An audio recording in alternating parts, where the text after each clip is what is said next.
سلام بچه ها، خسته نباشید. دوستان، یکی از سوالای مهم امتحانی اینه که میگه مشخص کنید کدوم کسرها مختوم، متناوب ساده و متناوب مرکب. قبل از اینکه ما این سوال حل کنیم یه دوره‌ای میکنیم.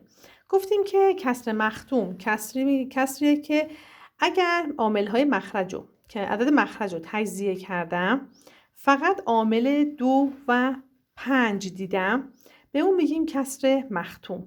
کسر مختوم کسریه که اگر صورت رو به مخرج تقسیم کنیم باقی ماندمون 0 میشه. عدد اعشاری به وجود میاد که باقی ماندهش 0. متناوب ساده بازم همین حالت. عامل اول مخرج رو کار داریم. عدد مخرج رو تجزیه میکنیم به عامل‌های اول. اگر عامل‌های 2 و 5 نبود و عاملی به غیر از 2 و 5 پیدا کردیم، مثلا 2 و 5 نباشه، 3 باشه، 7 باشه، 11 باشه، 13 باشه، عامل اول دیگه پیدا شد، میگیم این کسر متناوب ساده است. و متناوب مرکب ترکیبی از مختوم و متناوب ساده.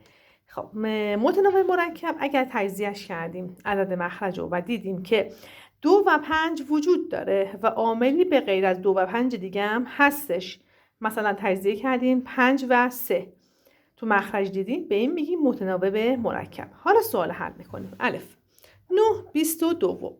قبل از اینکه این سوال رو حل کنم ببینم عدد صورت و مخرج ساده میشه؟ ساده نمیشه، پس با مخرج کار دارم. 22 رو به عددهای اول تجزیه میکنم. 22 یعنی 2 تا 11 تا.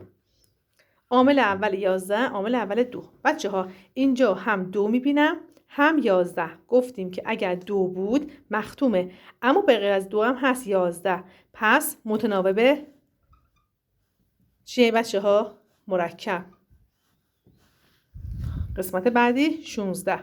تجزیه میکنم 2 8 تا، تجزیه میکنم 2 4 تا، تجزیه میکنم 2 2. به عامل‌های اول 2 فقط، همش 2. خب گفتیم اگر مخرج رو تجزیه کردم 2 یا 5 یا تک تکشون بود، 2 فقط بود، فقط 5 بود، این چه نوع کسریه؟ کسر مختوم. و 7 15 رو تجزیه میکنم 3 5 تا، هم 5 هست هم 3. عامل‌های اول 5 رو میبینم و 3. 5 گفتیم برای مختوم بود، اما به غیر از 5 3 رو میبینم. این چه نوع کسری بود؟ کسر متناوب مرکب. 35 رو تجزیه میکنیم 7 5 تا به 7 و 5. 5 عدد اول، 7 عدد اول. اینجا بچه ها به غیر از 5 عامل اول دیگه هم هست و این میشه متناوب مرکب.